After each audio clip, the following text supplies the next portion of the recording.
Привет, ребятки, вы на канале Около Канады. Меня зовут Ирина Пашинская. Я 2 года живу в Канаде и до этого 6 лет жила в Польше. А сейчас вот вы находитесь в моей фотостудии, которую я организовала и, собственно говоря, сделала свой маленький бизнес. Вот это мои декорации на ближайшие месяцы. Там, тут. Я еще молодой специалист, так сказать, но все же я вот этот путь прохожу вместе с вами, и мне хочется с вами этим всем делиться. И это касается не только индустрии фотографии, а, мне кажется, всем совершенно. Потому что всякие подводные камни, они есть повсюду, и очень важно все это знать. Ну и вообще, мне кажется, это интересно смотреть, как вот продвигается жизнь молодой иммигрантки в Канаде. Так что сегодня об этом.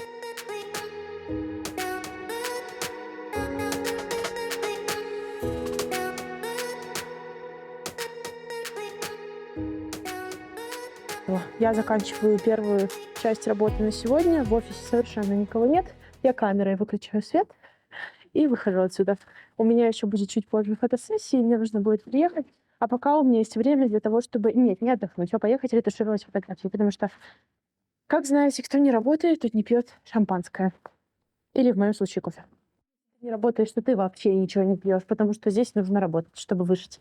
Вот такие вот стереотипы часто ко мне приходят в комментариях. Я это читаю, и мне очень интересно наблюдать за этим, потому что отчасти это можно сказать и правда, но с другой стороны, посмотрев на наличие бомжей во всей Канаде, которые в целом не работают и, возможно, никогда не работали, то станет понятно, что не совсем так. И для кого-то, возможно, работать необходимость, и для кого-то можно вот делать так, как делают эти люди, которые без дома. Ну, а если говорить серьезно, то да, работать нужно. И работы здесь не так уж и много, как хотелось бы, потому что я часто слышу, что люди жалуются на это. Поэтому, ребятки, работайте на себя. Ну, в целом, если у вас есть варианты какие-то, чтобы предложить людям какую-то услугу, и вы можете это официально сделать, то лучше, конечно же, наверное, делать это тут так, потому что, с одной стороны, лучше, потому что вы будете независимы, вам не придется искать работу и перед кем-то отчитываться, но, с другой стороны, нужно не забывать, что Канада социальная страна, да, и здесь много социальной помощи, и в целом, когда вы получаете потом пенсию, очень важно иметь много лет стажа работы в Канаде. И вот если этого не будет, то пенсию вы либо не получите, либо получите какую-то мега минимальную, поэтому тут у вас может быть несколько вариантов. То есть вы получаете либо пенсию и работаете всю жизнь на кого-то, да, либо же получаете пенсию, которую накопили, возможно, сами. Но для этого нужно иметь очень много терпения, выдержки и просто желание откопить и думать о будущем. То, что делают в целом канадцы, мне кажется, большинство людей. У нас, к сожалению или к счастью, это не принято. Поэтому вот так. Я сейчас собираюсь ехать домой. Я приеду домой, соберусь, потому что я встала очень рано для фотосессии сегодня, чтобы все подготовить. Я меняла декорации, и потом после этого я опять еду на студию, чтобы сделать рождественскую фотосессию для клиентов. И я мега счастлива, потому что я обожаю рождественские фотосессии. Ой, ребятки, Канада становится очень холодной. Точнее, Калгари становится действительно холодно. Скоро у нас выпадет снег, и все, это будет, ребятки, на все 7 месяцев, 8. Мы будем жить в снегу и ничего не сможем сделать вот так. Так что кто живет там в других местах, отчасти радуйтесь, потому что у вас может быть тепло. Кто-то там вообще напишите, если вы живете где-нибудь в теплых местах. Вообще, я вам хотела сказать огромное спасибо, что вы смотрите мой канал, что вы смотрите мои видео, что вы ставите свои лайки, ваши комментарии. Для меня это очень мега важно. Я благодарна за каждый ваш комментарий. Это помогает развиваться моему каналу, это помогает мотивировать меня, чтобы я делала больше контента. А на самом деле происходит в жизни много чего интересного, просто я вот только успеваю что-то снимать. Потому что много всего, камеру не всегда в руки успеваешь взять, и работа, и клиенты, знаете, не все хотят сниматься. Ну, то есть вот такая ситуашка. Так что вы обязательно оставляйте свои комментарии, я буду знать, что это для вас важно, и так же, как для меня, интересно и полезно. И как оказалось, у меня сейчас еще одна фотосессия на улице, поэтому я забираю еду, которую заказала на Uber Eats, и еду в другую часть города для фотосессии прекрасной семьи. А собиралась я ехать домой немножко поредактировать, но будет еще больше работы, я к чему очень рада. Потому что это уже семья, которая у меня фотосессию несколько раз делала. Они не любят публиковаться. Многие такие клиенты есть, которые не хотят публиковаться, не просят не выставлять их фотографии, но, в общем-то, такие дела. Я такая голодная. Я с утра заехала только, выпила кофе и съела в Старбаксе такой, как круассанчик с ветчиной и сыром, так что я жду свою доставку. Have a good day. Bye. Получила свою еду. Идем, ребятки. Ребятки, заказала себе вот такой вот болт с рисом и курицей. И еще суши. Так что я обедаю и мчу на работу. А вы сегодня прям со мной целый день проведете. Каждый день сижу и вот думаю, осмысляю свою жизнь, вообще переезд, эмиграцию.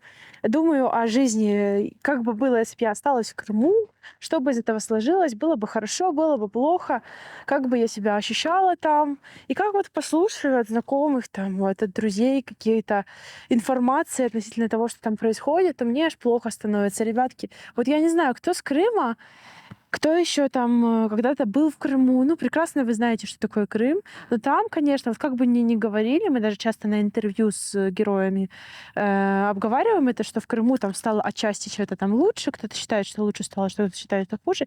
Но, блин, вот реально больницы. Вот посмотрите, у нас в Симферополе есть городская больница, я не помню номер какой-то, ну, в общем, короче, там ужасно просто. Ты приходишь туда, это называется бесплатная медицина, вот, но ты за все должен платить. То есть к тебе вообще никто не подойдет и слова не скажет, если ты не заплатишь за какую-то услугу. То есть, как бы, я не знаю, из какого рода это бесплатная медицина и как это можно объяснить.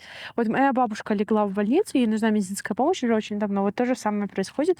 То есть, ну, посмотрите, там нет никакой бесплатной медицины, еще не учитывая, что там куча тараканов, там состояние больницы действительно жуткое, и мне так страшно становится отчасти. Вы знаете, что вот если бы я там осталась, и типа мои дети бы там росли, или, например, там в старости остаться, это ужасно. Я считаю, что это очень плохо. Ну, то есть, понятно, я, к сожалению, своих родителей уже забрать не смогу по их же самому собственному желанию, да, они не хотят.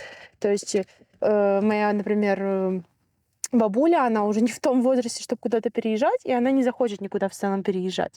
И это в целом логичное решение уже в столько лет.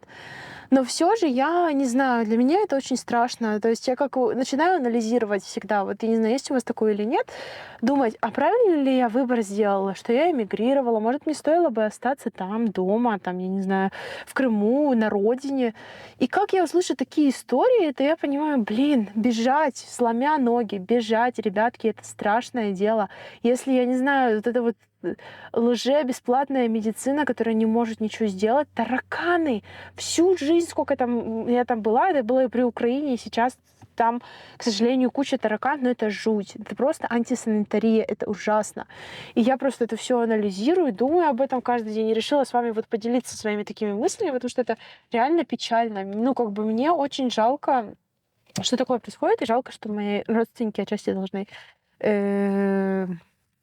проживать такое. Я знаю, что я могу наверняка как-то помочь, и я буду стараться финансово помочь. Единственное, что, ну, вот, знаете, у меня тоже такой конфликт внутренний относительно того, что, типа, нужно помогать, но я себе до конца еще не помогла. Я только на старте, у нас маленький ребенок, да, и мы молодая семья. То есть я хотела бы стать хорошенько на ноги, чтобы, ну, как бы помогать своим родным, да, родным своего мужа. Это нужно иметь достаточно большую базу. И в целом сейчас хорошо бы, да, нарабатывать ее в это время, вот на данный момент, чем в целом я и занимаюсь. Но вот эти вот мысли, это весь анализ, это вся философия, они выходят у меня из головы. Я каждый день вот думаю, вот правильный ли выбор я сделала. Интересно, как у вас, если вы эмигрировали в какую-то страну, думаете ли вы о таких вещах? Думаете ли вы, что вы правильно сделали выбор? Или жалеете ли вы, что вы сделали такой выбор? Мне было бы очень интересно послушать, что вы об этом думаете. А я вот сейчас завожу машинку и вперед. Я уже ездила на одну фотосессию, приехала обратно, как видите, в студию, сделала еще одну фотосессию. И вперед домой. Ребятки, следующий день. Я нахожусь на улице, у нас жутко похолодало. Сегодня идет снег, так что вот, просто представьте себе, как может меняться погода. Вчера я ходила еще замечательно, было тепло почти в кофточке, сегодня уже в такой достаточно тепленькой шубке.